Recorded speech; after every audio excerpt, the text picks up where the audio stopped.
Hey everyone, and welcome back. Tonight, we're travelling to a time when winter wasn't just a season, it was an annual boss battle against death itself. We're talking about the Viking Age, roughly 793 to 1066 CE, when the Norse people didn't just endure some of the harshest winters on Earth, they thrived in them, built empires through them, and somehow managed to raid half of Europe despite spending 5 months of every year fighting not to freeze to death. Before we dive into this frozen saga, take a moment to look at your thermostat. See that little dial or digital display that keeps your home at a perfect 72 degrees. The Vikings would have burned you as a witch for possessing such sorcery. Their version of climate control was hoping the fire didn't go out while they slept and praying the roof didn't collapse under the weight of snow. So bundle up, grab something warm to drink, and let's explore how an entire civilization not only survived, but dominated during an age when winter meant no sunlight for months, no fresh food for half the year, and no guarantee you'd live to see spring. The Vikings didn't have central heating, insulation, or even proper windows, but they had something else: ingenious adaptation strategies, incredible community bonds, and a relationship with winter that we soft modern humans can barely comprehend. Drop a comment letting me know where you're watching from and what your worst winter experience has been. I guarantee it doesn't compare to a Viking winter, but I'd love to hear your stories anyway. And if you're watching this in summer, enjoy the warmth while you can, because we're about to get very, very cold. Now let's journey back to a time when winter is coming wasn't just a TV catchphrase, but a very real threat that shaped every aspect of Norse life, from their architecture to their mythology, from their diet to their democracy. This is how people survived winters in the Viking Age, and spoiler alert, it wasn't pretty, but it was absolutely fascinating. To understand Viking winter survival, you first need to understand what winter meant in medieval Scandinavia. This wasn't your typical, oh, it's a bit chilly, better wear a coat winter.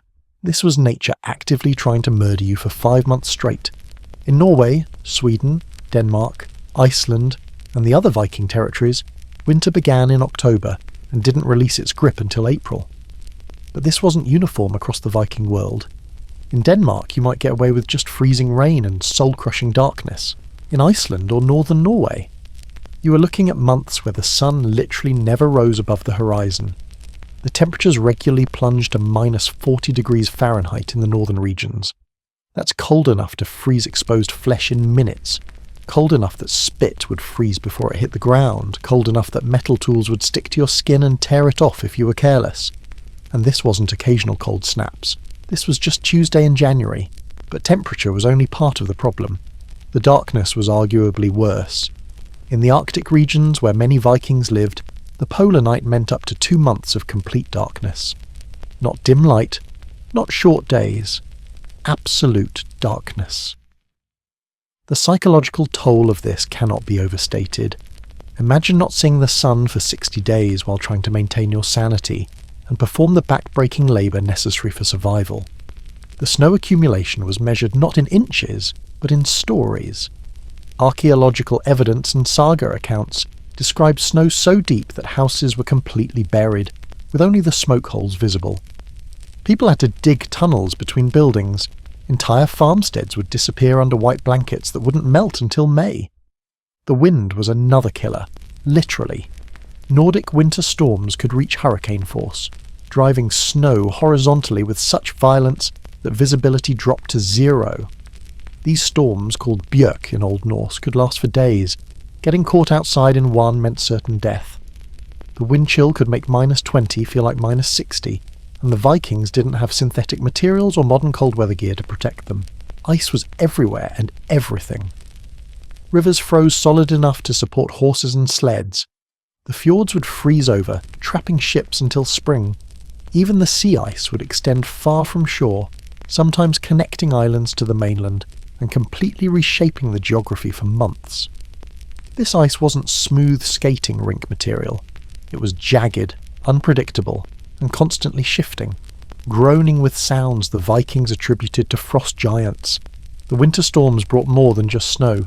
Ice storms would coat everything in inches of frozen rain, making movement nearly impossible and collapsing buildings under the weight. Hail the size of chicken eggs could destroy what little remained of autumn crops. Freezing fog would roll in and coat everything with hoarfrost, turning the world into a crystalline death trap where every surface was slick with ice. But perhaps most challenging was the unpredictability. Without weather forecasts, Vikings had to read natural signs to predict incoming storms. A ring around the moon, the behaviour of animals, the colour of the sunset. These were their meteorology. Get it wrong, and you might send hunting parties out just as a 3-day blizzard rolled in. The sagas are full of winter weather descriptions that sound like fantasy, but were simply reality. The Landnámabók describes winters so severe that men ate their horses, and some ate their dogs, and some ate ravens and foxes. The Grenlandinga saga tells of winters where the snow was so deep that it reached the eaves of houses, and people had to be dug out of their homes. This wasn't just seasonal inconvenience, this was an annual apocalypse that required sophisticated survival strategies. Every aspect of Viking life, from architecture to agriculture, from clothing to culture, was shaped by the need to survive these winters. It's no wonder their mythology featured Fimbulwinter, the great winter that would herald the end of the world. They lived through a preview of it every single year. The Viking longhouse was more than just a building. It was a survival capsule designed to keep an extended family, their servants, and often their livestock alive through months of killing cold. These structures were masterpieces of practical engineering, using materials and techniques that maximised heat retention while minimising resource consumption. The typical longhouse ranged from 15 to 75 metres long and 5 to 7 metres wide. The size depended on the wealth and status of the owner, but the basic design principles remained constant. The building was oriented east-west to minimise exposure to the prevailing winds, with the entrance always facing away from the worst weather. The walls were constructed using whatever materials were locally available, but the technique was surprisingly sophisticated. In areas with good timber, walls were made of massive logs, sometimes a foot thick, stacked horizontally and chinked with moss, mud and animal hair. But in Iceland and Greenland, where trees were scarce, Vikings became master turf architects. Turf houses were engineering marvels. Blocks of earth and grass were cut and stacked like bricks, creating walls that could be 3 to 6 feet thick. These walls weren't just barriers, they were living insulation. The grass roots would continue to grow, binding the blocks together and creating an incredibly effective thermal mass. In winter, these walls would absorb heat slowly and release it even more slowly, moderating temperature swings. The roof was equally clever. A wooden frame would be covered with birch bark for waterproofing, then layered with turf. This created a roof so thick and insulated that grass and even small trees would grow on top. The weight was enormous. Archaeological evidence suggests some roofs weighed over 100 tons. But this mass was intentional. It provided stability against winter storms and incredible insulation. There were no windows in the traditional sense. Glass was virtually unknown in Viking Scandinavia, and any opening would hemorrhage precious heat. Instead, small openings might be covered with scraped thin animal bladders or oiled cloth that let in a tiny amount of light while keeping out the worst of the cold. Most of the time, these were kept sealed. The floor was usually packed earth, sometimes covered with wooden planks in wealthier homes. But beneath this floor was often a sophisticated drainage system. Vikings would dig channels to direct water away from the living space, preventing the floor from becoming a frozen or muddy mess. Some longhouses had raised wooden floors with a crawl space beneath for additional insulation. The interior was divided into multiple sections, but not with walls that would block heat flow. Instead, they used partial partitions, hanging textiles, or simply designated areas. The typical layout included a central living area with raised platforms along the sides that served as combination seating, working, and sleeping areas. The fire was everything. The long fire pit ran down the centre of the hall, sometimes for 10 metres or more. This wasn't just a heat source, it was light, cooking facility, food preservation system, and social centre. The fire was never allowed to die completely. Banking the fire at night to keep coals alive until morning was a skill that could mean the difference between life and death. Above the fire, smoke holes in the roof provided ventilation, but these were surprisingly sophisticated. Vikings used adjustable wooden louvers that could be opened or closed depending on wind direction and weather. Get it wrong, and the house would fill with smoke. Get it really wrong, and you'd lose all your heat in minutes. The sleeping arrangements were communal and strategic. The raised platforms along the walls served as beds, with the family sleeping together under shared blankets and furs. Body heat was a resource not to be wasted. Privacy was non-existent, but warmth was paramount. The wealthy might have bed closets, small enclosed sleeping compartments that trapped body heat even more effectively. Storage was built into the very structure. The space between the roof beams was used to store dried fish, smoked meat, and other preserved foods. The heat and smoke from the fire would continue to preserve these foods while keeping them from freezing. Under the sleeping platforms, chests and boxes held clothing, tools, and other essentials. But here's the really clever part. Many longhouses incorporated the barn into the main structure. The living quarters would be at one end, the livestock at the other, with a partition, sometimes just a partial wall, between them. This wasn't due to any love of barn smell. It was calculated survival strategy. A couple of cows generate as much heat as a modern space heater. That warmth, along with the methane from their waste, helped heat the human quarters. The entrance was a carefully designed heat lock system. You didn't walk directly into the main hall. Instead, you'd enter a small vestibule where you could shake off snow and close the outer door before opening the inner door. This prevented the Arctic wind from blasting directly into the living space every time someone entered or left. Some longhouses featured ingenious underground passages connecting buildings. These allowed movement between structures during blizzards without going outside. Archaeological excavations have found these tunnels, sometimes lined with stones, connecting the main house to storage buildings, workshops, and even neighbouring farms. Viking Age clothing wasn't fashion. It was survival technology made from dead animals and angry sheep. Every single garment served a specific purpose in the war against winter, and the difference between good clothing and poor clothing was quite literally the difference between life and death. Let's start with the base layer, because Vikings understood something that modern outdoor enthusiasts have only recently rediscovered. Layering is everything. The innermost garments were made of linen for the wealthy or wool for everyone else. These weren't the soft, comfortable fabrics we know today. Viking wool was coarse, scratchy, and came from sheep breeds that were basically walking tanks with horns. The Norse sheep were nothing like modern sheep. They had dual coats, a soft inner layer, and a water-resistant outer layer. This outer layer, called tog, could shed rain and snow like a modern technical fabric. Vikings would separately harvest these two wool types, using the soft underwool for inner garments and the tog for outer layers. Men wore a wool or linen undershirt that reached to mid-thigh, paired with wool trousers. But here's where it gets interesting. They also wore leg wrappings called winningers. These were long strips of wool wound around the legs from ankle to knee, providing extra insulation and protection. Think of them as Viking compression socks, but way less comfortable and way more essential. Women wore a linen or wool underdress that reached to the ankles, covered by a wool overdress suspended by shoulder brooches. This layering system trapped air between the garments, creating insulation. The overdress, called a hangarock, was often made of heavy wool that had been fulled, a process of beating and shrinking the fabric to make it denser and more wind-resistant. But the real innovation was in the outer layers. Vikings developed a garment that would influence winter clothing for centuries. The kirtil, a wool tunic that could be lined with fur.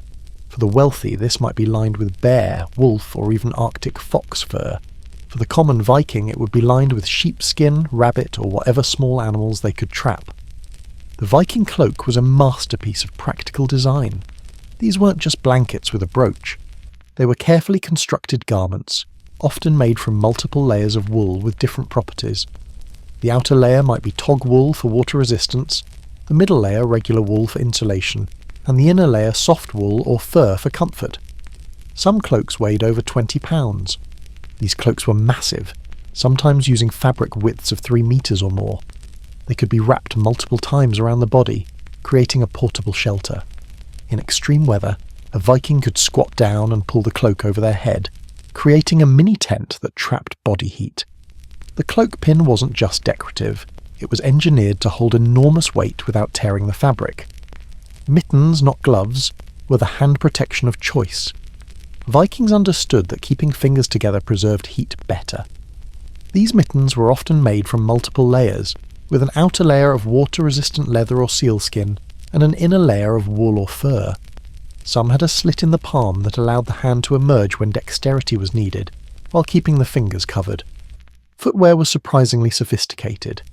Viking shoes and boots were made using the turn shoe technique, where the shoe was sewn inside out and then turned right side out, creating a seamless, water-resistant construction. Winter boots might be lined with fur or stuffed with grass for insulation. But here's the clever bit. Vikings often wore multiple socks made from felted wool or strips of wool fabric wrapped around the feet. Hats were essential, and Vikings had many varieties. The simple wool cap was universal, but winter demanded more. Fur-lined hoods attached to cloaks, separate fur hats made from entire animal pelts, and even primitive balaclavas made from wool have been found in archaeological sites. Some hats had ear flaps that could be tied under the chin, preventing frostbite. But clothing was only part of the equation. Vikings understood that wet clothes meant death, so they developed sophisticated waterproofing techniques. Garments were treated with fish oil, whale oil, or rendered seal fat. This made them smell absolutely terrible, but provided remarkable water resistance. A properly treated Viking cloak could shed snow and freezing rain for hours. The production of winter clothing was a year-round occupation. It took approximately 60 hours to spin enough thread for one garment, another 100 hours to weave the fabric, and countless more hours to cut, sew, and finish the piece. A family's winter clothing represented hundreds of hours of labour, and was often their most valuable possession after land and livestock. Maintenance was crucial. Clothes were regularly re-oiled, tears were immediately mended, and worn areas were patched before they failed. Vikings couldn't just buy new clothes when old ones wore out. Every garment had to last years, sometimes decades. Clothing was inherited, with garments being rewoven and recut for new owners. The sagas often mention clothing as wealth. A good cloak might be worth as much as a cow. Warriors would strip valuable clothing from fallen enemies, not as trophies, but as essential survival gear. Gift-giving often involved clothing, and a well-made cloak or tunic was a present worthy of kings. The Viking approach to food during winter was simple: preserve everything or die. There were no grocery stores, no refrigerators, ironic given the climate, and no way to grow fresh food for half the year. What you had stored by October was what stood between you and starvation until May. The harvest season wasn't just about gathering crops, it was about racing against time to preserve everything before winter arrived. Every available hand, from children to the elderly, was mobilised for this critical period. The work was back-breaking and relentless, but the alternative was death. Grain was the foundation of winter survival. Barley was the primary crop, being hardy enough to grow in the short Nordic summer. Wheat was a luxury crop, grown only in the warmest areas. Rye and oats filled out the grain stores. But harvesting was just the beginning. The grain had to be dried, threshed, and stored in ways that would prevent mould, rodents, and moisture from destroying it. Vikings built sophisticated storage facilities called stabber, raised storehouses on posts that kept supplies dry and made it harder for rodents to access.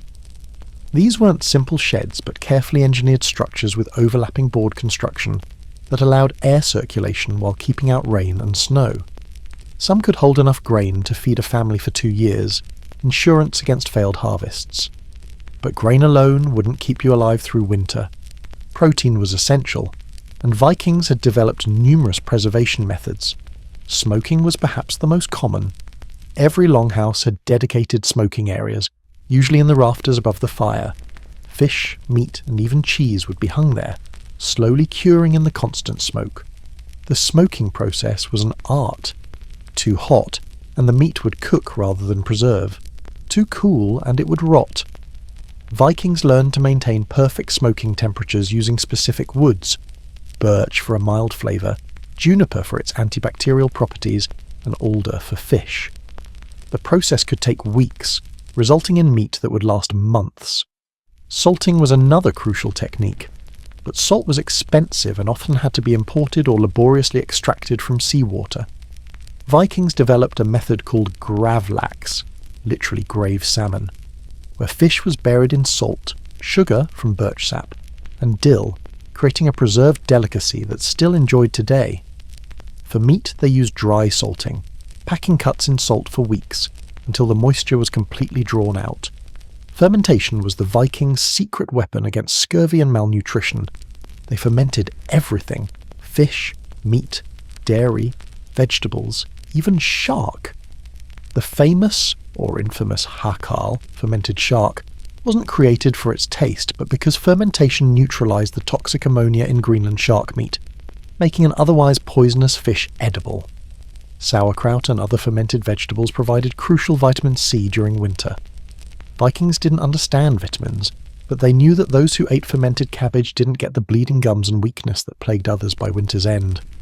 Every household had fermentation crocks bubbling away, creating probiotics that kept digestive systems healthy when dietary variety was minimal. Dairy preservation was particularly sophisticated. Vikings made multiple types of cheese, from fresh varieties eaten quickly to hard cheeses aged for months. But they also created unique products like skyr, a high-protein dairy product somewhere between yogurt and cheese that could be dried into portable cakes. These skyr cakes were so nutritious that they were standard rations for long-sea voyages. Butter was preserved by packing it in wooden barrels and burying it in bogs. The acidic, oxygen-poor environment of the bog preserved the butter for months or even years. Bog butter has been found that's still theoretically edible after centuries, though I wouldn't recommend trying it. Drying was essential for both meat and fish. The cold, dry winter air was actually perfect for freeze-drying. Fish would be hung on massive outdoor racks called gel, where they would freeze and slowly desiccate over months. The result was stockfish. Fish dried so thoroughly it was hard as wood and would last for years. It could be reconstituted with water or eaten dry, though it required very good teeth. Blood was never wasted. It was mixed with grain, fat, and herbs to make blood sausage or blood pudding. These products were high in iron and protein, crucial nutrients during winter. Fresh blood was also consumed directly after slaughtering, often mixed with milk, a practice that sounds revolting but provided essential nutrition. Root vegetables were stored in clever ways. Vikings dug root cellars that extended below the frost line, maintaining a constant temperature just above freezing. Turnips, carrots, and onions would be layered with sand or sawdust to prevent them from touching and spreading rot. A well-managed root cellar could preserve vegetables until spring. Wild food supplemented stored supplies. Vikings gathered enormous quantities of berries in autumn, preserving them by drying or mixing with honey. Nuts were collected and stored in their shells. Mushrooms were dried or pickled. Seaweed was dried and ground into flour. Even tree bark from certain species could be ground and mixed with grain flour during desperate times. The brewing of ale wasn't just about having something to drink. It was about preservation and nutrition. Ale was safer than water, which could freeze or become contaminated. The brewing process killed harmful bacteria, and the alcohol prevented spoilage. More importantly, ale made from sprouted grain provided B vitamins that prevented beriberi and other deficiency diseases. Viking livestock weren't pets or mere food sources. They were multi-purpose survival machines that provided heat, food, clothing, tools, and companionship through the long winter months. The relationship between Vikings and their animals was one of mutual dependence that meant life or death for both species. The integration of livestock into the longhouse wasn't primitive necessity. It was calculated brilliance. A single cow produces about 1,500 watts of heat, roughly equivalent to a modern space heater. 3 or 4 cows in the byre end of a longhouse could raise the temperature by 10 to 15 degrees Fahrenheit. Add in sheep, goats, pigs, and chickens, and you had a living heating system that also produced food. But keeping livestock alive through winter was its own challenge. Summer was spent not just feeding animals, but creating winter feed. Haymaking was one of the most critical activities of the year.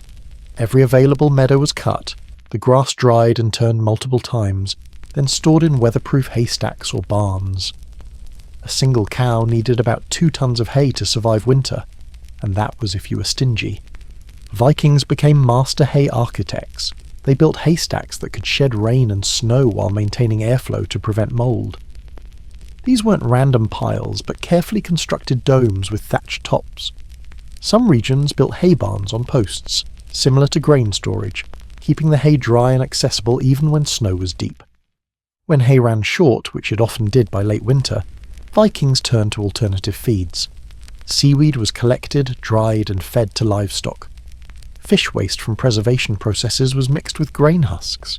In desperate times, they'd even feed animals birch and willow twigs, which cattle and goats could digest. The decision of which animals to keep through winter versus which to slaughter was agonizing and strategic. The autumn slaughter, or slaktid, was a carefully calculated event. You had to keep enough breeding stock to rebuild herds in spring, enough dairy animals to provide winter milk, but not so many that your feed ran out in February. Cattle were the most valuable and challenging to maintain. A good milk cow was worth more than most Vikings' entire possessions. These weren't the docile Holsteins of modern farms, but hardy small breeds adapted to harsh conditions. Norwegian red cattle and Icelandic cattle could survive on poor feed and still produce milk, though not much by modern standards. The relationship with cattle was intimate. They were named, their personalities known, their health constantly monitored. When a cow was sick, it might be brought directly into the human living space for warmth and care. The loss of a milk cow in winter could doom a family to starvation. Sheep were arguably more important than cattle for most Vikings. Icelandic sheep, with their dual-layer coats, were perfectly adapted to the climate. They could survive on poorer feed than cattle, and provided wool, milk, and meat. The wool harvest happened twice a year, with the crucial autumn shearing providing material for winter clothing production. Viking sheep were also surprisingly independent. Unlike modern sheep that need constant management, Viking breeds could be left to forage semi-wild in summer, fattening themselves for winter. They had retained enough wild instincts to defend themselves against predators and find shelter in storms. Goats filled a unique niche. They could eat almost anything: bark, twigs, seaweed, kitchen scraps, making them perfect for converting waste into milk and meat. Their hair was used for rope and rough cloth. Goat kids born in late winter provided fresh meat when preserved supplies were running low. Pigs were problematic but valuable. They couldn't survive on hay alone, needing higher energy foods. Vikings fed them kitchen scraps, spoiled grain, and even human waste. Pigs were often slaughtered first in autumn because they were expensive to keep, but provided excellent preserved meat. Every part was used: meat salted or smoked, blood for sausage, hide for leather, bristles for brushes, bones for tools. Horses occupied a special place in Viking society. They were transportation, status symbols, and in desperate times, food. Eating horse meat was common and carried no stigma until Christianity arrived. Horses that couldn't be fed through winter were slaughtered in autumn, their meat preserved like any other livestock. Chickens seem mundane but were revolutionary for winter survival. They required minimal feed, could survive on table scraps and insects, and provided eggs through much of winter if kept warm enough. Vikings built special roosts in the warmest parts of the longhouse, often directly above where humans slept, maximising heat sharing. The management of manure was crucial and sophisticated. Animal waste wasn't a problem, it was a resource. It was carefully collected and composted with bedding straw, creating fertiliser for next year's crops. In winter, the accumulating manure actually provided additional insulation and heat through decomposition. Some longhouses had underfloor manure storage that acted as primitive radiant heating. Disease management without veterinary science required careful observation and traditional knowledge. Vikings knew to isolate sick animals, understood basic wound treatment, and had herbal remedies for common ailments. They practiced selective breeding, keeping the hardiest animals for breeding stock. The emotional bond between Vikings and their livestock shouldn't be underestimated. The sagas are full of named animals, beloved cows and horses whose deaths are mourned. This wasn't sentiment, it was recognition that these animals were partners in survival. The Old Norse word fenadur meant both cattle and money, showing how intertwined livestock and wealth were. Surviving a Viking winter alone was impossible. It required the coordinated effort of entire communities working together with a level of cooperation that modern individualistic societies can barely comprehend. Winter turned even the most independent Vikings into communitarians by necessity. The Thing, the Viking assembly, met before winter to make crucial decisions. Who would contribute what to communal food stores? Which families needed help with hay gathering?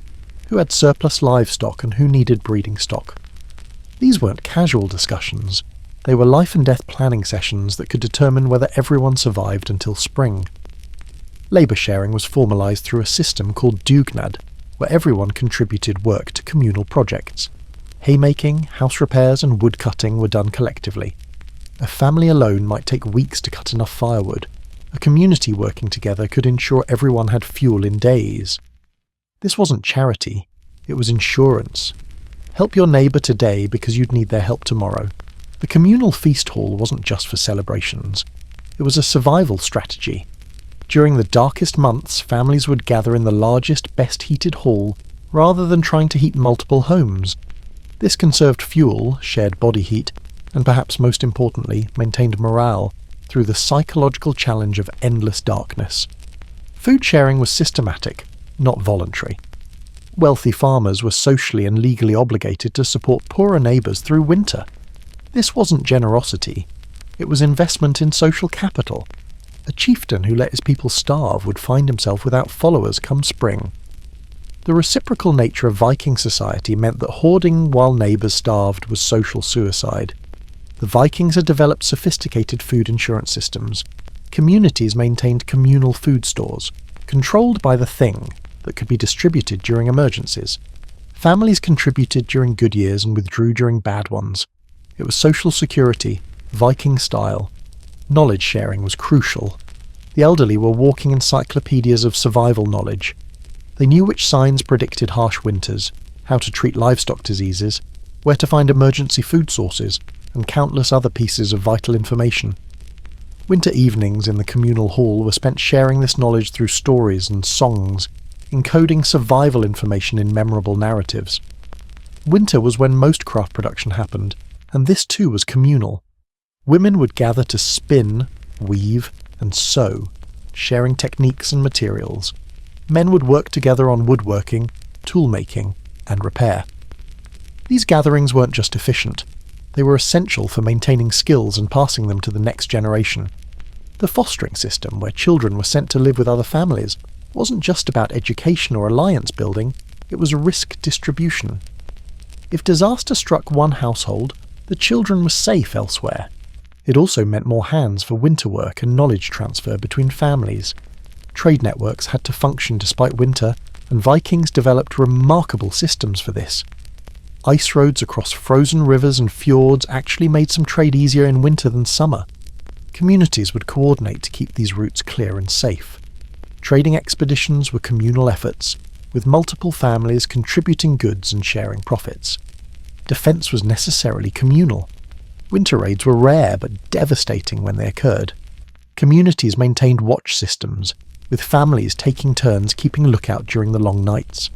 Signal fires on hilltops could summon help quickly. The communal hall served as a fortress where everyone could gather if threatened. Legal disputes were settled during winter when people had time for lengthy deliberation. The thing would meet in the largest hall, hearing cases and dispensing justice. This wasn't just about law, it was about maintaining social cohesion when people were trapped together for months. Unresolved conflicts could tear communities apart when cooperation was essential. Religious ceremonies were communal events that served practical purposes. The midwinter sacrifice, Jol or Yule, wasn't just spiritual. It was when surplus livestock was slaughtered and shared, ensuring everyone had fresh meat during the darkest period. The feast that followed might be the only time all winter when everyone ate their fill. Storytelling wasn't entertainment, it was communal therapy and education. The sagas served multiple functions, preserving history, teaching moral lessons, passing on practical knowledge, and maintaining morale. A good storyteller was as valuable as a good farmer. These stories created shared identity and purpose that held communities together through the darkest months. Marriage alliances were often arranged during winter when families had time for negotiations. These weren't just personal unions, but economic and survival partnerships. A good marriage alliance could mean the difference between a family thriving or failing. Winter weddings ensured the community witnessed and validated these crucial bonds. The idea that Vikings hibernated through winter is completely wrong. Winter was the manufacturing season, the time when all the goods needed for the rest of the year were produced. The longhouse transformed from living space into workshop, with every corner devoted to production. Textile production dominated winter work. A single sail for a Viking ship required about 100 square meters of woven wool. That's roughly 1 million meters of hand-spun thread. This represented hundreds of hours of spinning, weaving, and sewing. Every woman and girl spent every available moment at the spindle or loom. Men often joined in. especially for rope making and net construction. The process was complex and labour-intensive. First, wool had to be cleaned, sorted and combed. Different grades went to different purposes: finest for clothing, medium for blankets, coarsest for ropes. The spinning itself required constant attention to maintain even thread thickness. A good spinner could produce about 100 metres of thread per hour, but it took 10 metres of thread for every metre of woven cloth. Weaving happened on vertical looms that dominated one end of the longhouse. These weren't simple devices but sophisticated machines, with hundreds of weighted threads maintaining tension. Patterns were complex, often encoding family identity or storytelling elements. A skilled weaver was highly valued, and weaving techniques were closely guarded family secrets. Woodworking reached its peak in winter. Vikings carved everything from spoons to ships during the dark months. The sound of axes, saws and chisels was constant. Every household item, buckets, barrels, furniture, tools, was made and repaired during winter. This wasn't crude work. Viking wood carving was sophisticated art. Surviving pieces show incredible skill and artistry. Shipbuilding, when possible, was a winter activity. While the largest ships required outdoor construction, smaller boats were built in specially constructed sheds. The precise joining techniques Vikings used, clinker construction with overlapping planks, required patient, skilled work best done when there was time to focus. Metalworking continued through winter, though on a smaller scale due to fuel constraints. Every farm had basic blacksmithing capability for tool repair. Larger settlements had dedicated smithies that worked year-round. Winter was when agricultural tools were repaired and new ones forged for spring. The heat from forges was never wasted. Smithies became social centres, where people gathered for warmth while business was conducted. Weapons and armour manufacturing was winter work.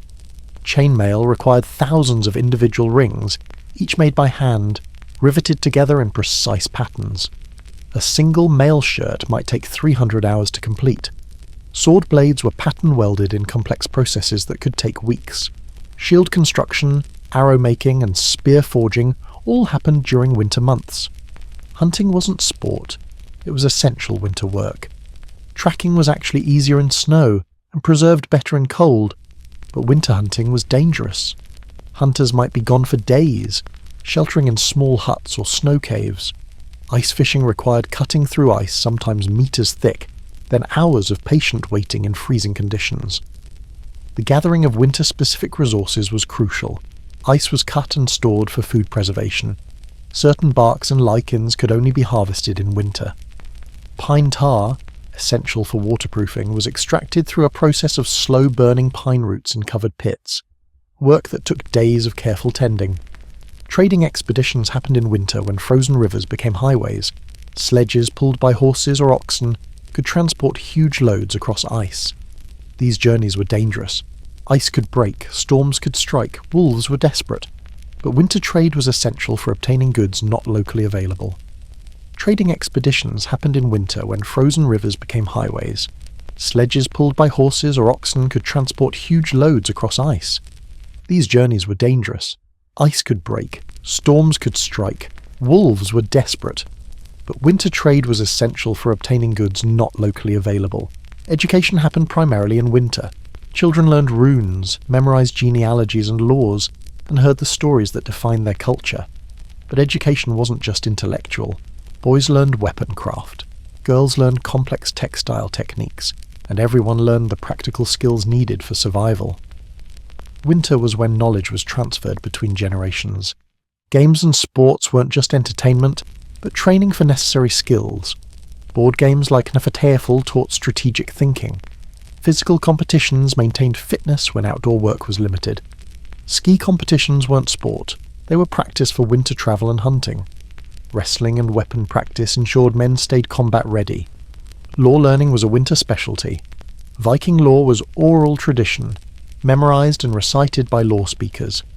Winter was when young men studied under these masters, memorizing the complex legal codes that governed society. A good law speaker could recite days' worth of laws from memory, knowledge that had to be perfectly preserved and transmitted. While winter typically saw less warfare than summer, when it did occur, it was particularly brutal. Fighting in winter required different tactics, equipment, and incredible endurance. The Vikings who mastered winter warfare had a devastating advantage over enemies who assumed fighting season was over. Winter raids were psychological warfare as much as physical. Attacking when enemies thought themselves safe, when stores were concentrated and defence was relaxed, could be devastatingly effective. The element of surprise often outweighed the difficulties of winter travel. A successful winter raid could destroy a rival's ability to survive until spring. Movement in winter required specialised equipment. Skis weren't recreational, they were military technology. Viking skis were long, often over 2 meters, and used with a single pole. Warriors could cover enormous distances quickly, arriving at targets before warning could spread.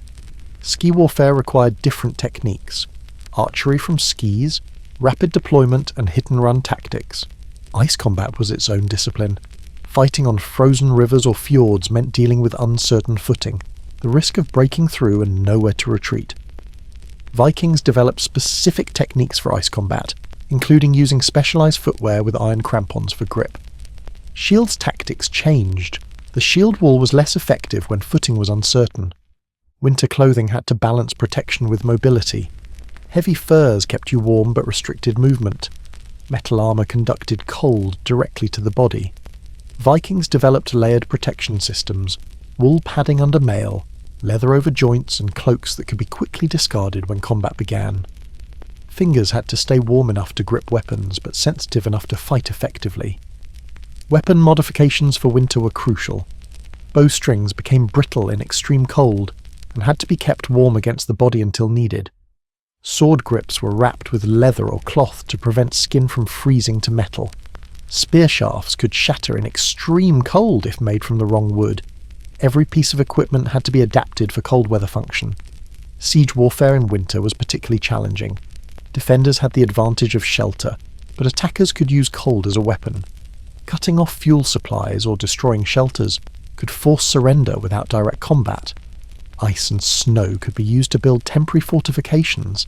Fire was even more devastating as a weapon when everything was dry from cold and escape routes were blocked by snow. Naval warfare, when it occurred in winter, was especially dangerous. Ice forming on rigging made ships difficult to manoeuvre. Crews could suffer frostbite or hypothermia from spray that froze instantly. But Vikings also used winter naval tactics like dragging ships over ice to attack from unexpected directions, or using frozen waterways to bypass normal defences. Supply lines in winter warfare were everything. An army needed not just food, but enormous amounts of fuel for warmth. Vikings developed sophisticated logistics for winter campaigns, including pre-positioned supply caches and portable shelters. The ability to maintain supply lines through winter terrain often determined victory more than combat prowess. The psychological aspects of winter warfare were intense. Seasonal affective disorder, though not understood as such, affected warriors' morale. Leaders had to maintain discipline and motivation through months of darkness and cold. The sagas describe the mental challenges of winter campaigns, men going mad from cold and darkness, discipline breaking down, and the constant fear of freezing to death. Viking medicine was a mixture of practical knowledge, herbal remedies, and religious ritual. Winter presented unique health challenges that required specific treatments and preventive measures. Without modern medicine, Vikings developed surprisingly effective ways to maintain health through the dangerous winter months. Vitamin D deficiency was a constant threat during the sunless months. Vikings unknowingly combated this through diet. Fish liver, especially cod liver oil, was consumed regularly. They noticed that children who received fish oil grew stronger and had better bones, though they attributed this to the fish's spirit rather than vitamins. The practice of giving children spoonfuls of fish oil survived in Scandinavia into modern times. Scurvy prevention was achieved through fermented foods and pine needle tea. Vikings didn't understand vitamin C, but they knew that certain foods prevented the bleeding gums and weakness that appeared by winter's end. Sauerkraut, fermented fish, and drinks made from rose hips or pine needles were regular parts of winter diet. Even preserved cloudberries, high in vitamin C, were saved specifically for late winter consumption. Respiratory infections were treated with sophisticated understanding. Vikings used sweat lodges, small, superheated rooms where water was thrown on hot stones to create steam. This wasn't just cleansing, but therapeutic. The steam helped clear airways, and the heat killed some pathogens. Following sweating with a roll in snow, the famous Nordic hot-cold therapy, actually boosted immune response. Wound care in winter was complicated by cold and limited resources. Vikings used honey as an antiseptic, not knowing why it worked, but observing its effectiveness. Wounds were packed with moss that had mild antibiotic properties. For frostbite, gradual rewarming was practiced. They knew rapid heating caused more damage. Severely frostbitten extremities were sometimes allowed to self-amputate, rather than risk infection from surgery. Broken bones were set using techniques that wouldn't seem out of place in modern first aid. Splints were made from wood or antler, padded with wool or fur. Vikings understood the importance of immobilization for healing. They even practiced primitive traction for certain fractures, using weights and pulleys to maintain bone alignment. Herbal medicine was sophisticated and effective. Vikings cultivated medicinal gardens, growing plants specifically for winter health needs. Willow bark, containing aspirin precursors, for pain, yarrow for bleeding, juniper for respiratory issues, and dozens of other plants were dried and stored for winter use. Knowledge of preparation, teas, poultices, salves, was passed down through generations. Mental health during the dark months was recognised as a real concern. Vikings had terms for what we now call seasonal affective disorder. Treatment included increased social activity, storytelling, music, and ensuring people didn't isolate themselves. The communal nature of winter living wasn't just practical, it was therapeutic. Childbirth in winter was especially dangerous. Midwives had extensive knowledge of herbs that could ease labour or stop bleeding. They understood the importance of warmth for newborns, and had techniques for reviving babies born not breathing. The mortality rate was still high, but Viking midwifery was more advanced than often credited. Dental care was primitive but pragmatic. Teeth were cleaned with twigs, particularly from trees with antiseptic properties. When extraction was necessary, it was done quickly with iron pliers. For tooth pain, clove oil was used when available through trade, or willow bark was chewed. The Viking diet, lower in sugar than later medieval diets, actually resulted in better dental health than their successors. Infection prevention, though not understood scientifically, was practiced through observation. Vikings noticed that certain practices reduced infection, cleaning wounds with boiled water, changing dressings regularly, and isolating sick individuals. They attributed this to pleasing the gods or driving out evil spirits, but the practical effect was reduced disease transmission. The sauna culture that still exists in Scandinavia has Viking roots. Regular sweating was seen as essential for health, particularly in winter. Saunas weren't just for cleaning, but for therapy, social bonding, and even childbirth. The controlled environment of a sauna was one of the few places where Vikings could be truly warm in winter. Winter travel wasn't optional for Vikings. It was necessary for trade, social obligations, and sometimes survival. But moving through a frozen landscape required specialized knowledge, equipment, and acceptance of deadly risks. Every winter journey was a potential death sentence that required careful preparation and skill.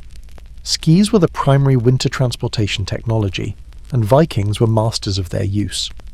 Archaeological finds show skis dating back 4,000 years in Scandinavia, but Vikings perfected their design. They used different length skis, one long for gliding, one shorter for pushing, a technique that provided both speed and control. Ski wax made from pine tar and animal fat reduced friction and prevented snow from sticking. The skill required for cross-country skiing with a heavy pack was enormous. Vikings could cover 50 to 60 kilometers per day on skis, even through forests and over mountains. They developed techniques for uphill climbing using seal or reindeer skin attached to ski bottoms for grip. Downhill runs required nerve and skill. Wooden skis with primitive bindings at high speed through forests was incredibly dangerous. Sledges were the trucks of the Viking Age. These weren't simple sleds, but sophisticated vehicles with specialized designs for different purposes. Trade sledges could carry hundreds of kilograms, using bentwood construction that flexed over rough terrain without breaking. Smaller passenger sledges had suspended seats to reduce jarring. The engineering required to build a sledge that could withstand the stresses of ice travel while remaining light enough for animals to pull was considerable. Ice roads were maintained as carefully as modern highways. Communities worked together to mark safe routes across frozen water, test ice thickness, and warn of dangerous areas. Stakes marked the path, with different patterns indicating conditions ahead. This wasn't casual marking. Lives and valuable trade goods depended on accurate route information. Navigation in winter presented unique challenges. Landmarks were obscured by snow, daylight was minimal or non-existent, and magnetic compasses weren't available. Vikings used sophisticated techniques including solar stones, crystals that could locate the sun through clouds, star navigation when visible, and intimate knowledge of local terrain. They could navigate by wind patterns, snow formations, and even the sound of ice. Snowshoes were used in deep snow conditions where skis were impractical.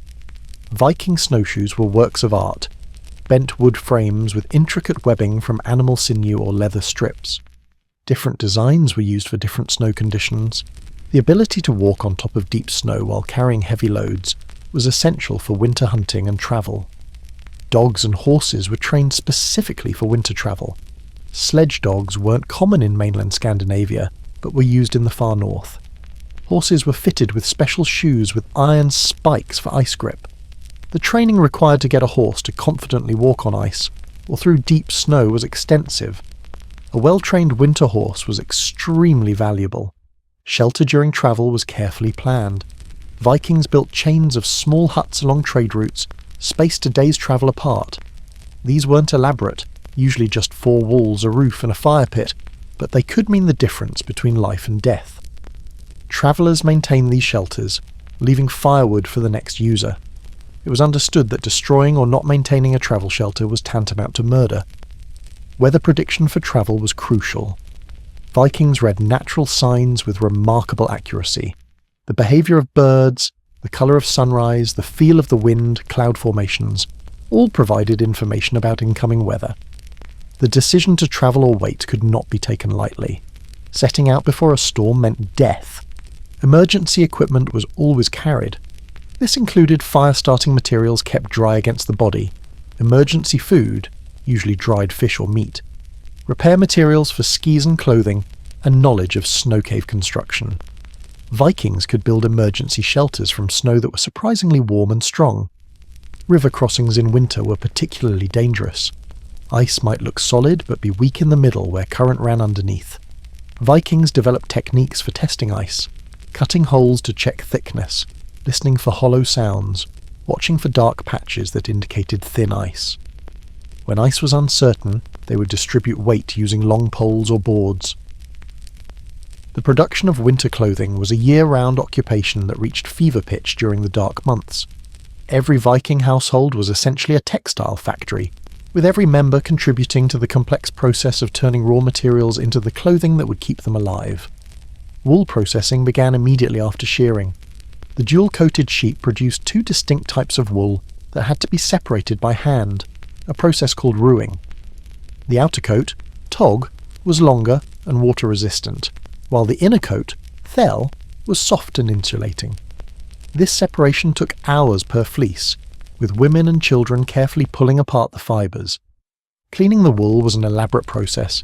It was washed multiple times in increasingly hot water, with the first wash water saved for its lanolin content, which was used for waterproofing. Urine, collected and fermented, was used as a cleaning agent due to its ammonia content. The smell was overwhelming, but the results were worth it. Clean, bright wool ready for processing. Combing and carding prepared fibres for spinning.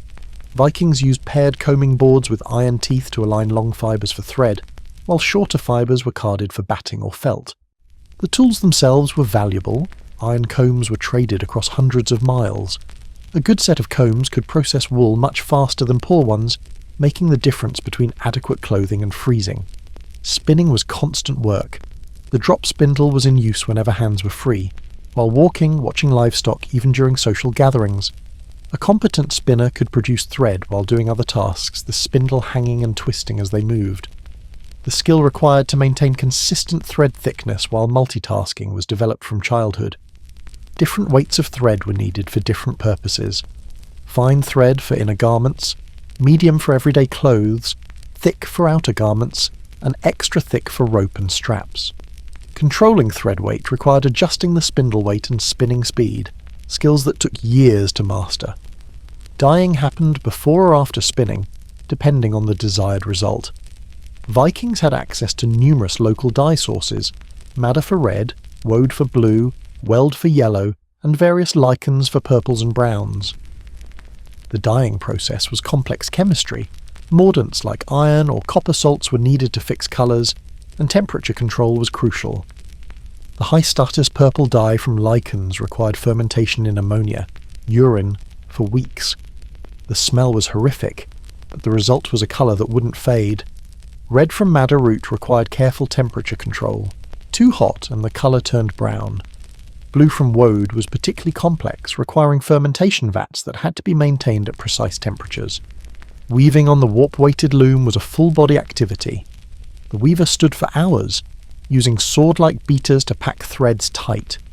The physical demands were significant. Repetitive stress injuries in shoulders and backs are visible in Viking Age skeletons. Yet this work continued daily through winter, with women producing meters of cloth. Complex patterns weren't just decorative, they had practical purposes. Twill weaves were stronger and more flexible than plain weaves. Diamond patterns shed water better. Different weaves were used for different garments' parts. Tighter weaves for areas needing wind resistance, looser for areas needing flexibility. Fulling transformed woven cloth into weather-resistant material. Cloth was soaked in fermented urine, then beaten and trampled to felt the fibres together. This shrunk the cloth by up to 30% but made it nearly windproof. The process could take days of hard physical work, often done communally with women working together. Sewing was precision work done in poor light. Needles were precious, made from bone, antler or bronze, each one carefully crafted and treasured. Thread was often waxed with beeswax for strength and water resistance. Seams were sewn with techniques that prevented water infiltration, overlapped, double-stitched, and sometimes sealed with pitch. The construction of a single winter cloak could take 300 hours from raw wool to finished garment. This included 60 hours of wool preparation, 120 hours of spinning, 80 hours of weaving, and 40 hours of sewing and finishing. This was for one garment for one person. A family of 6 needed multiple garments each. Decoration wasn't frivolous, it was identity. Tablet weaving created elaborate trim that identified clan, status, and region. These patterns were family treasures, passed down through generations. The ability to weave complex patterns was highly valued. A skilled tablet weaver could trade their services for significant goods. Maintenance and repair were constant. Every evening included time for mending, reweaving worn areas, patching holes, reinforcing seams. Clothing was never discarded while any use remained. Worn-out garments were unravelled, the thread respun and rewoven into new cloth. Nothing was wasted. Managing food through a Viking winter was a complex calculation that required precise planning, iron discipline, and acceptance that one miscalculation meant starvation. Every morsel was accounted for, every meal planned months in advance, and every deviation from the plan potentially fatal. The harvest inventory was the most important event of the year. Everything was counted, weighed, and recorded. How much grain, how many preserved fish, how much cheese, how many barrels of butter. This wasn't casual counting. It was survival mathematics. They calculated calories before the concept existed, knowing instinctively how much food each person needed to survive until spring.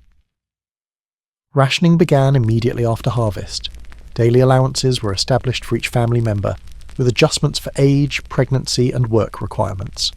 A working man might receive 3,000 calories per day, a woman 2,500, children proportionally less.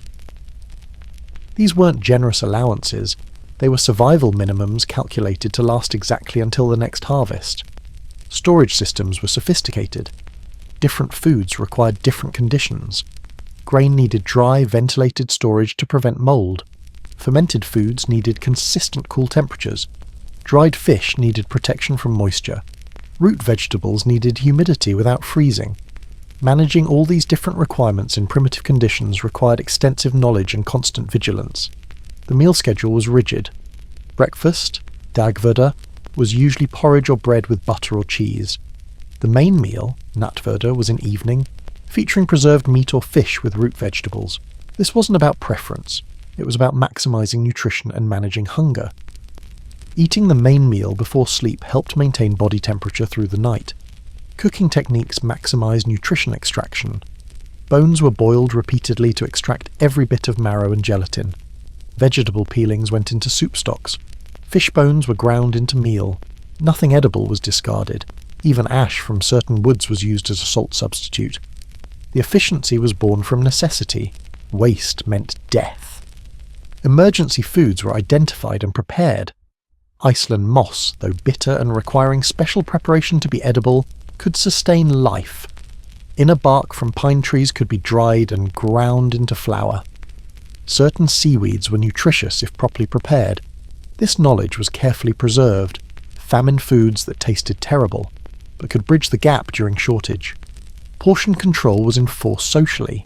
Taking more than your share wasn't just greedy, it was attempted murder of your family members who would starve later.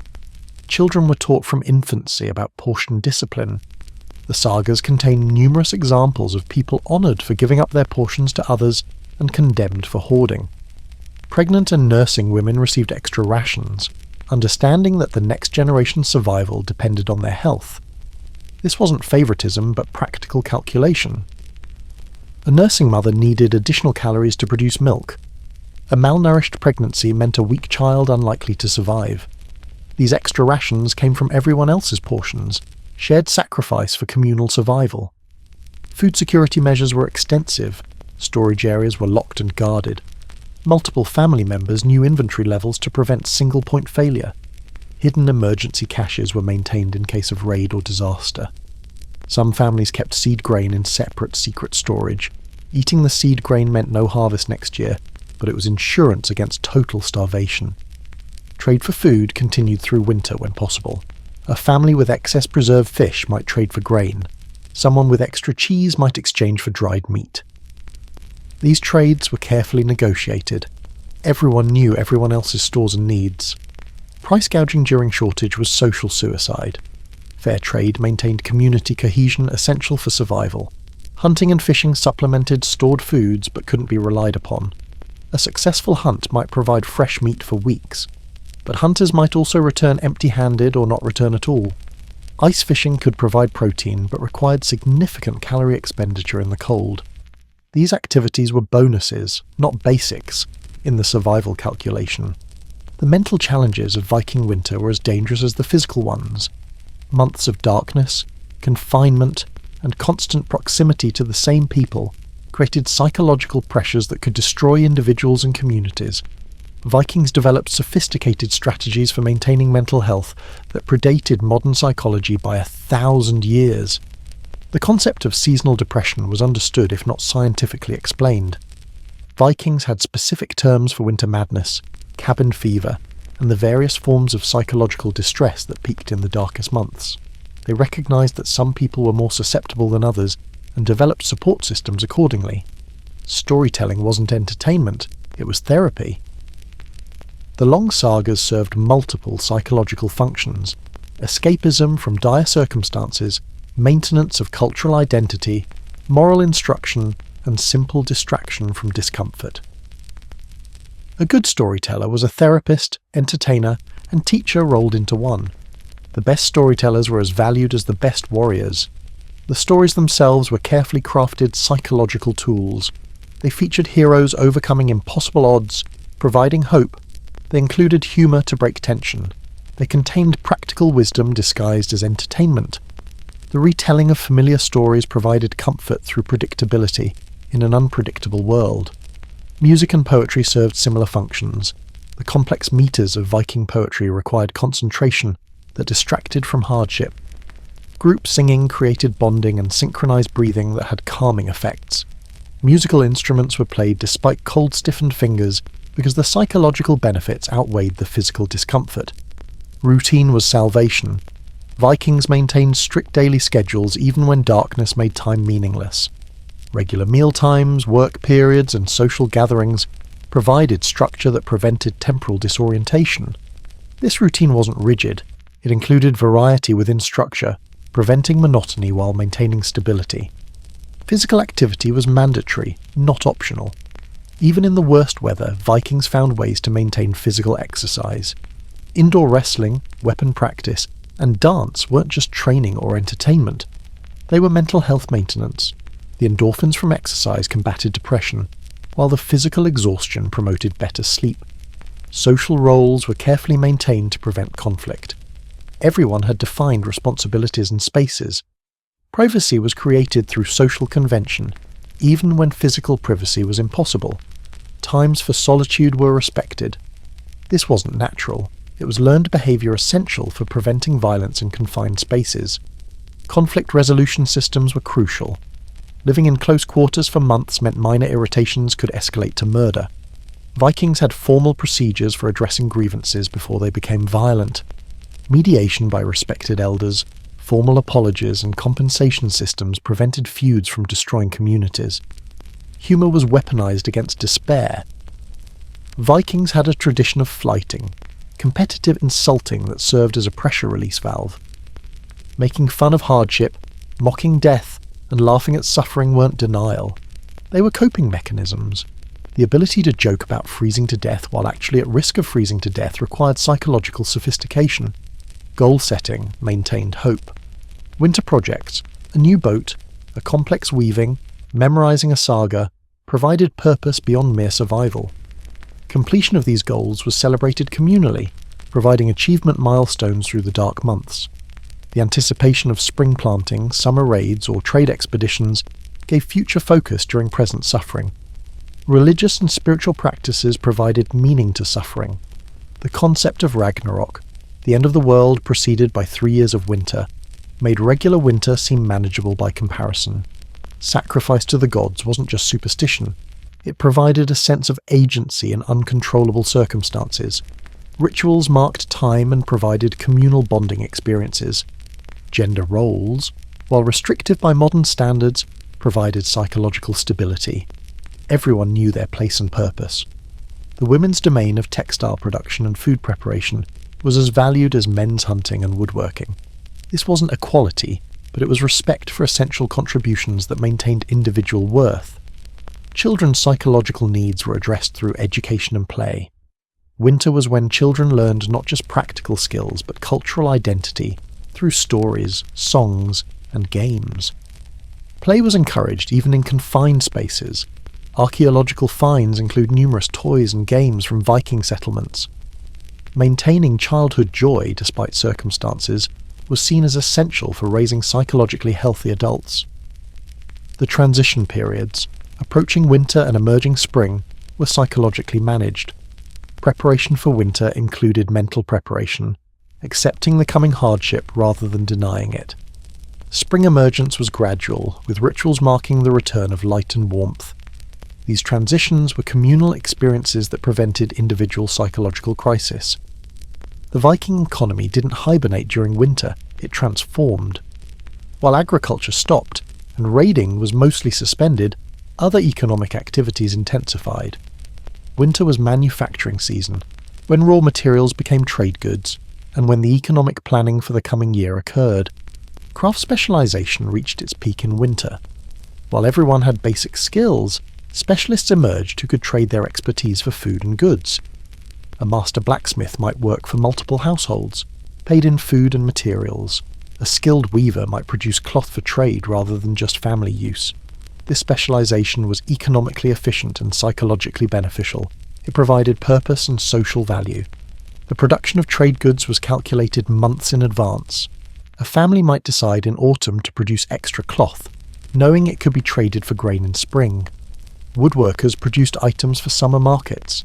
Blacksmiths created tools and weapons for the raiding season. This wasn't casual production. It was strategic economic planning based on predicted demand and known trade relationships. Winter markets existed despite the hardships of travel. Certain locations, usually accessible by frozen rivers or protected fjords, hosted winter gatherings that combined religious, social, and economic functions. These weren't just markets. They were networking events where trade relationships were established, marriages arranged, and political alliances formed. The value system in winter was different from summer. Fresh food was worth more than preserved. Firewood increased in value as winter progressed. Skilled labour became more valuable when survival depended on properly made clothing or tools. This seasonal price fluctuation was understood and exploited by smart traders.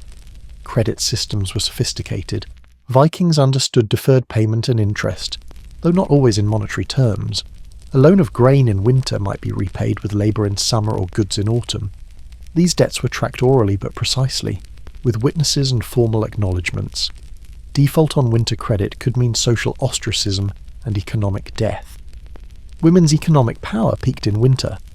The textile production they controlled was the primary winter economic activity. A woman who could produce high-quality cloth had economic independence, unusual for the period. Some women became wealthy through textile production, owning land and even slaves.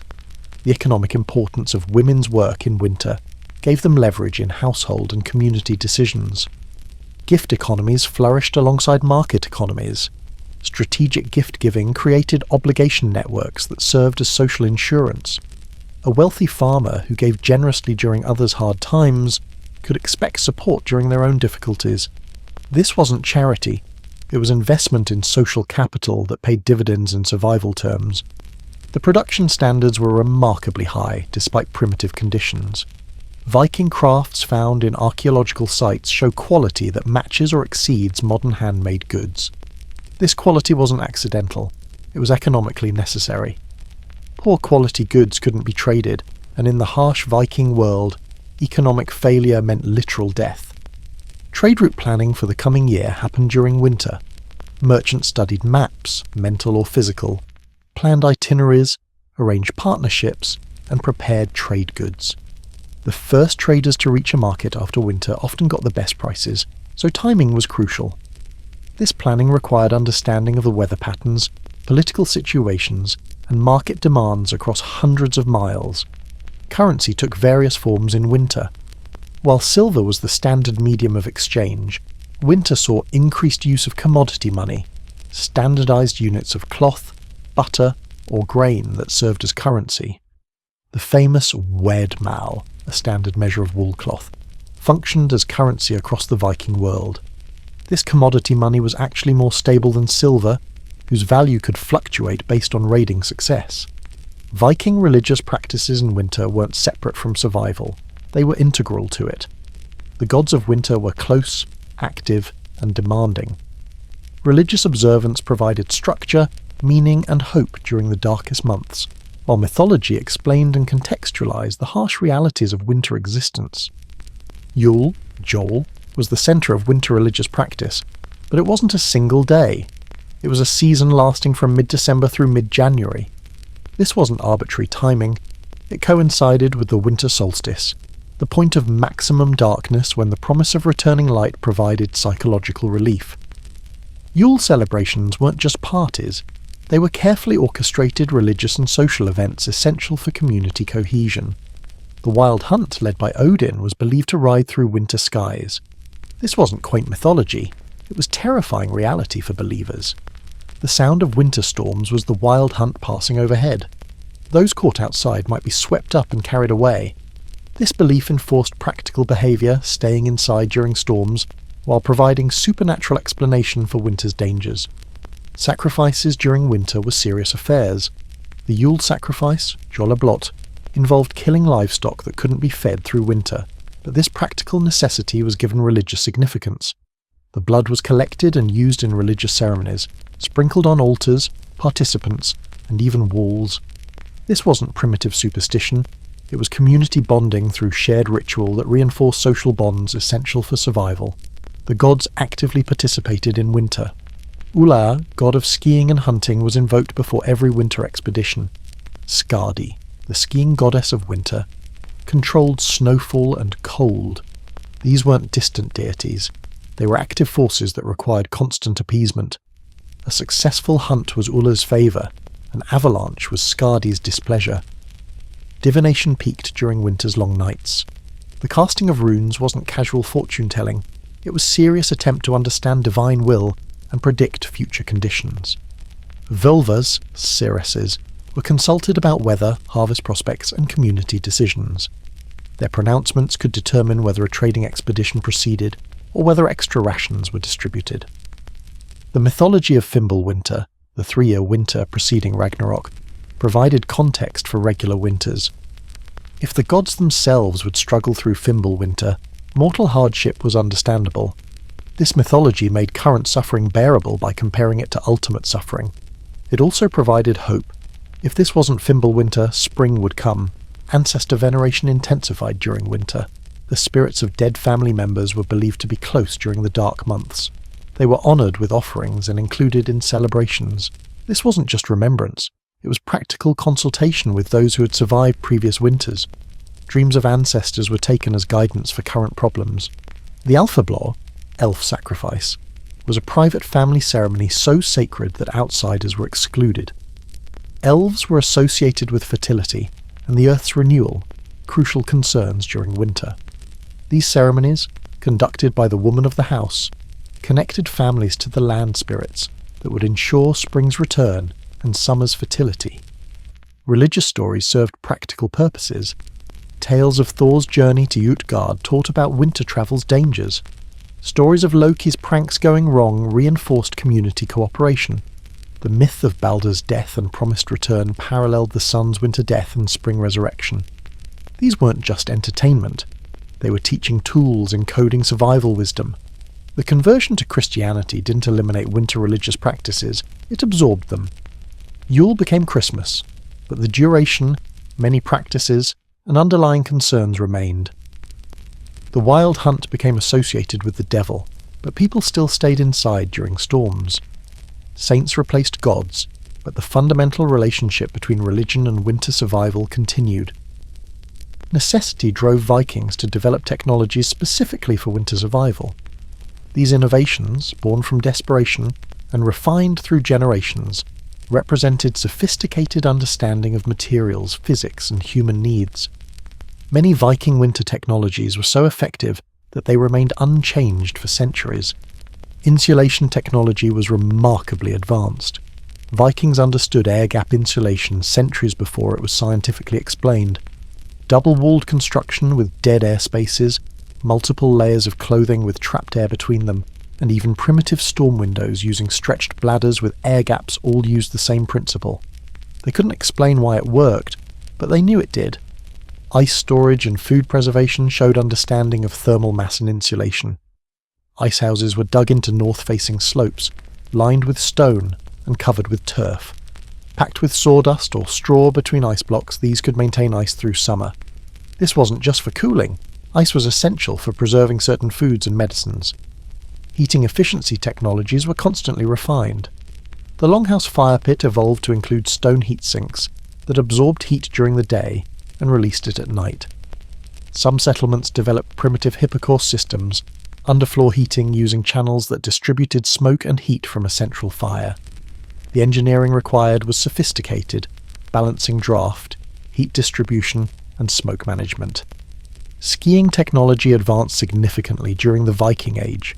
Skis evolved from simple planks to sophisticated designs, with turned-up tips, camber for better gliding, and even primitive bindings that provided control without restricting emergency release.